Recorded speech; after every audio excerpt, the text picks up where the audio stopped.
ఫిబ్రవరి 14న జరిగే అధిక జన మహాసంకల్ప సభకు లక్షలాదిగా తరలిరండి. స్థలం Bible mission grounds, Nagarjuna university ఎదురుగా, గుంటూరు. ఆడపడుచులకు ఆసరా కార్యక్రమం రాజానగరం నియోజకవర్గంలో జక్కంపూడి రాజా ఆధ్వర్యంలో భారీ ఎత్తున అయితే ఇక్కడ కార్యక్రమం అయితే నిర్వహించారు. మరి భారీగా నియోజకవర్గం నుంచి అధిక సంఖ్యలో ఇక్కడంతా కూడా మహిళలు పాల్గొని దిగ్విజయంగా పాల్గొన్నారు. ముఖ్య అతిథిగా పాల్గొన్నటువంటి తానేట వనిత హోంమంత్రి తానే కూడా పాల్గొన్నారు. మరి విషయాలు తెలుసుకునే ప్రయత్నం చేద్దాం. అంటే చెప్పండి, ఈరోజు ఆడపడుచులకు ఆసరా కార్యక్రమం ఏ విధంగా జరిగింది? రాష్ట్ర వ్యాప్తంగా ఈ ఆసరా కార్యక్రమం ఏ విధంగా స్పందన ఉంది? అంటే గతంలో 2014 ఎన్నికలకు ముందు చంద్రబాబు నాయుడు గారు ఒక హామీ ఇచ్చారండి డ్వాక్రా మహిళలందరికీ కూడా. మేము అధికారంలోకి రాగానే మీకు రుణమాఫీ చేస్తామని చెప్పారు. ఆ రోజున వాళ్ళు పాపం నమ్మి వాళ్ళకి ఓట్లు వేసిన తర్వాత అధికారంలోకి వచ్చిన తర్వాత డ్వాక్రా అక్క చెల్లెమ్మలందరినీ మర్చిపోయారు. మర్చిపోవడమే కాకుండా వాళ్ళకి ఏదైతే రుణమాఫీ ఉందో చెయ్యలేదు, మళ్ళీ ఆ రుణానికి వడ్డీలు చక్ర వడ్డీలు వేసి వసూలు చేశారు.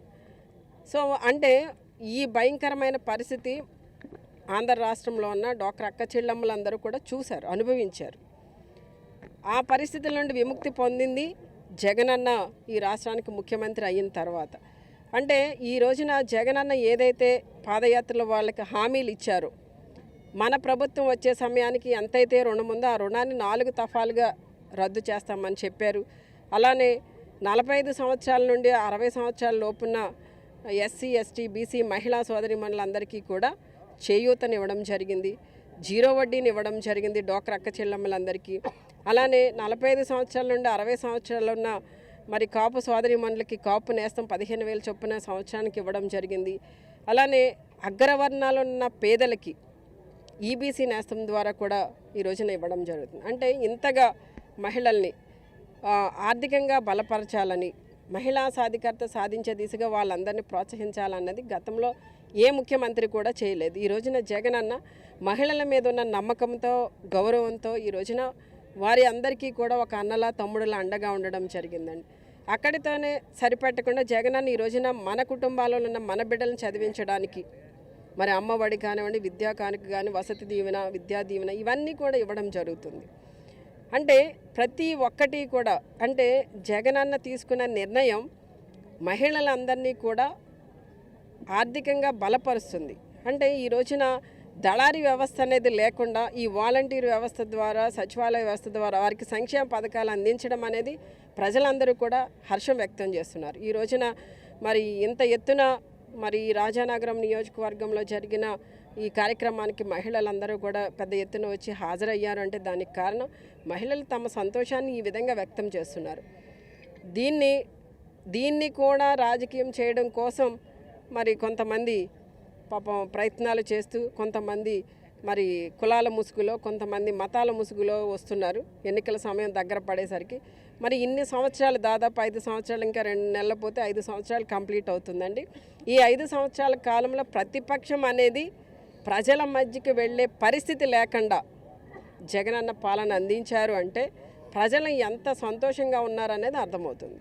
రాజకీయ పరిణామాలు సర్వేగంగా మారుతున్న పరిస్థితి ఉంది. జనసేన, టీడీపీ పొత్తు పక్కన వెళ్తున్నారు. అలాగే మీరు అంతా కూడా సిద్ధమంటూ వెళ్తున్న పరిస్థితి, వాళ్ళు కూడా సంసిద్ధంగా ఉన్నామంటున్నారు. ఎలా చూడాలండి పరిణామం? ఈ దాదాపు 5 సంవత్సరాల కాలంలో జగనన్న అందించిన పాలన ఎంత ట్రాన్స్పరెంట్గా ఉందో మనం చూసాం.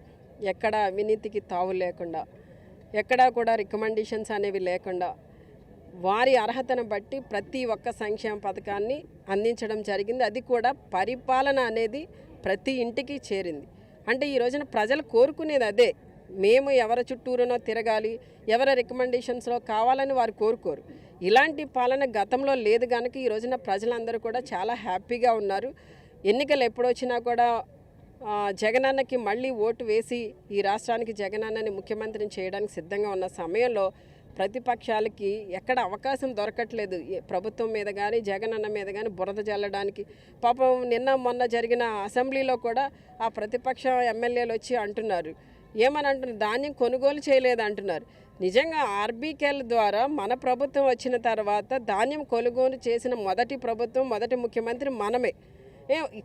కొనుగోలు చేసిన కొద్ది రోజులకే కూడా వాళ్ళకి డబ్బులు ఇవ్వడం జరిగింది. అంటే రైతు పండించిన పంట యొక్క కష్టాన్ని మధ్యలో దళారులు దోచుకుంటుంటే ఈ రోజున జగనన్న వాళ్ళకి అవకాశం ఇవ్వకుండా డైరెక్ట్గా ఆ లబ్ధిని రైతుకే ఇచ్చారు. దాన్ని కూడా వాళ్ళు స్వాగతించలేదు సరికదా, ధాన్యం కొనుగోలు చేయలేదని స్లోగన్స్ ఇస్తున్నారు. చాలా ఆశ్చర్యం అనిపించింది. అంటే ఈ రోజున ఏదైతే మన ప్రభుత్వం నుండి మంచి చేసామో అదంతా కూడా వాళ్ళకి చెడుగా కనిపిస్తుంది. అది ప్రతిదీ కూడా గతంలో వాళ్ళు 14లో అధికారంలో ఉన్నప్పుడు పోలవరాన్ని వాళ్ళు కట్టలేకపోయారు. కనీసం ఇక్కడ ఈ మట్టి తీసి అక్కడ వేయలేని పరిస్థితిలో వాళ్ళు ఉంటే, మన ప్రభుత్వం వచ్చిన తర్వాత పోలవరాన్ని శరవేగంతో పనులు జరుగుతుంటే పోలవరాన్ని కట్టలేదని చెప్పేసి మళ్ళీ వాళ్ళే అంటే అసలు ఎంత అంటే అన్నీ వదిలేశారు. అంటే వాళ్ళకి సిగ్గు లేదు, ఆత్మాభిమానం లేదు, ఏమి లేదు. ఏం మాట్లాడినా చెల్లుతుంది అని ఏదో 2-3 పత్రికలు పెట్టుకుని 2-3 ఛానల్స్ పెట్టుకుని ఏది మాట్లాడితే అదే నిజం అనుకుంటాం. కానీ ఈ రోజున ప్రజలు వీళ్ళు ఏది మాట్లాడినా ఆ పరిస్థితిని నమ్మే పరిస్థితి అయితే లేదు. ప్రజలందరూ కూడా ఆల్రెడీ డిసైడ్ అయిపోయి ఉన్నారు. మళ్ళీ జగనన్న ఈ రాష్ట్రానికి ముఖ్యమంత్రి కావడం అనేది సత్యం. అంటే జగనన్న వదిలిన బాణం అంటూ షర్మిల గతంలో వైసీపీ దగ్గర తిరిగారు. ఇప్పుడు మళ్ళీ కాంగ్రెస్లో రావడం పరిణామాలు చూస్తుంటే మొత్తం విస్తృతంగా పర్యటన చేస్తున్నారు. ఇటీవల రచ్చబండ కార్యక్రమం ఈ నియోజకవర్గంలో కూడా పెట్టారు. మేమే కూడా విమర్శలు చేశారు. అవన్నీ కూడా ఎలా చూడండి. ఇప్పుడు షర్మిల గారి గురించి మనం ఎక్కువగా మాట్లాడవలసిన అవసరం లేదు కానీ కొద్దిగా మీరు అడిగారు కాబట్టి చెప్తా. తెలంగాణలో ఆవిడ పార్టీ పెట్టారు. ఆవిడ పెట్టుకున్న పార్టీ ఆ రోజున ఆవిడ పార్టీకి అధ్యక్షురాలుగా ఉంటూ కేసీఆర్ గారిని తిట్టారు, రేవంత్ రెడ్డి గారిని తిట్టారు. అంటే వాళ్ళు బీఆర్ఎస్ పార్టీ, ఈయనేమో కాంగ్రెస్ పార్టీ, చంద్రబాబు నాయుడు గారిని తిట్టారు. తర్వాత ఏం చేశారని పార్టీని తీసుకెళ్ళి అంతా కలిపేసి మళ్ళీ నేను కాంగ్రెస్ పార్టీకి త్యాగం చేశాను ఏదో చెప్పారు. ఓకే, అది ఆవిడ సొంత నిర్ణయం. ఆ రాష్ట్రంలో ఆవిడ తిరిగారు, కష్టపడ్డారు, ఎక్కడెక్కడో ప్రెస్ మీట్లు పెట్టారు, అరెస్టులు అయ్యారు, ధర్నాలు చేశారు.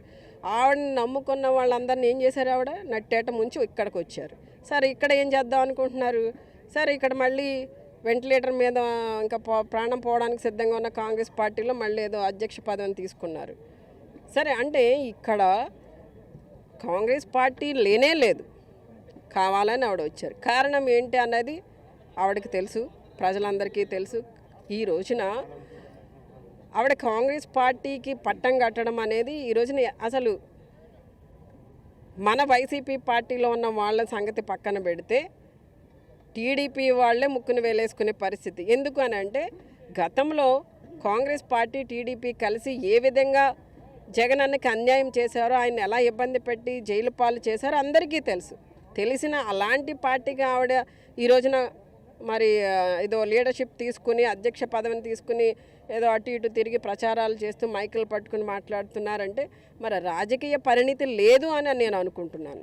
అంటే హోంమంత్రి దళితులపై దాడులు జరుగుతున్నా సరే పట్టించుకోవడం లేదు, రాజీనామా చేయాలంటూ వాళ్ళ పక్కన కామెంట్ చేశారు. రాజీనామా చేయడానికి పెద్ద కష్టమేమి కాదండి, రాజీనామా ఎప్పుడైనా చేసేయగలం. మేము ఓత్ తీసుకున్న రోజునే డిసైడ్ అవుతాం, ఎప్పుడైనా రాజీనామా చేసేయడానికి సిద్ధం. ఆ పదవిని పట్టుకుని మేమేం వేలాడట్లేదు, పదవి కోసం మేము రాలే.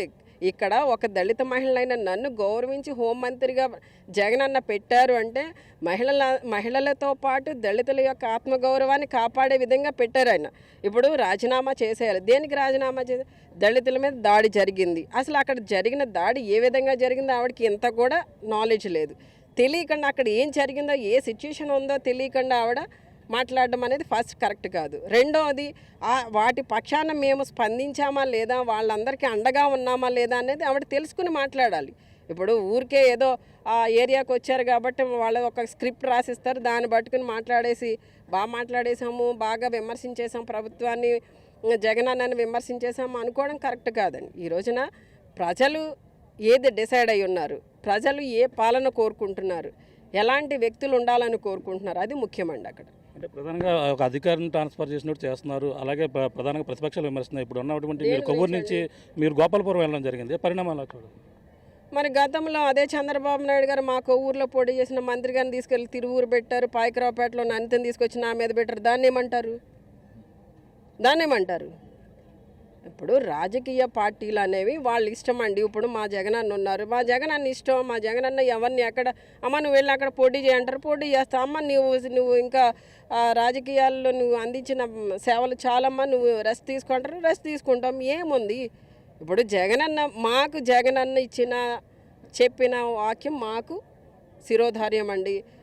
మా పార్టీ మా ఇష్టం, మా జగనన్న ఇష్టం. మీకెందుకు? మీరు మార్చుకోవట్లేదా?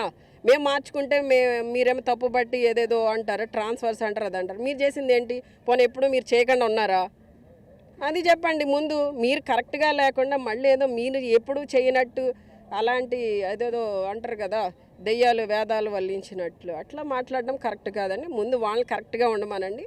Thank you madam.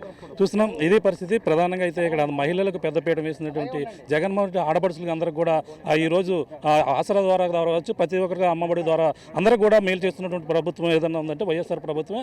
అది జగనన్నగా చెప్పుకొచ్చిన పరిస్థితి. ఏదైతే ఇప్పుడంతా ప్రతిపక్షాలు విమర్శలు చేస్తున్నాయో ఆ విమర్శలన్నీ కూడా ఆ మెంటే తిప్పికొట్టిన పరిస్థితి ఉంది. వైఎస్ షర్మిల ఏదైతే పాదయాత్ర చేసి ఇలా జగన్మోహన్ రెడ్డిపై కావచ్చు ప్రభుత్వమే కూడా ఒక విమర్శలు చేస్తున్నటువంటి పరిస్థితి ఉన్న నేపథ్యంలో ఈ కామెంట్స్ కూడా తీవ్రంగా ఖండించినటువంటి పరిస్థితి ప్రధానంగా ఉందని చెప్పాలి. ఏదేమైనా ఇప్పుడు ఉన్నటువంటి ప్రతిపక్షాలన్నీ కూడా ఎన్ని కుట్రలో పడినట్టు, కానీ మళ్ళీ వైఎస్ఆర్సీపీ ప్రభుత్వం మళ్ళీ 175 కూడా సాధించి తీరుతామంటూ హోంమంత్రి తానేటి వనిత చెప్తున్న పరిస్థితి ప్రధానంగా ఉంది. ఇది కూడా ఉన్న తాజా పరిస్థితి. కెమెరా బాలుతో ప్రకాష్, RTV, రాజానగరం నుంచి. మరిన్ని వీడియోస్ కోసం ఛానల్ ని సబ్స్క్రైబ్ చేయండి. లేటెస్ట్ అప్డేట్స్ కోసం వాట్సాప్ ఛానల్ ని ఫాలో చేయండి. అండ్ లింక్ డిస్క్రిప్షన్ లో ఉంది.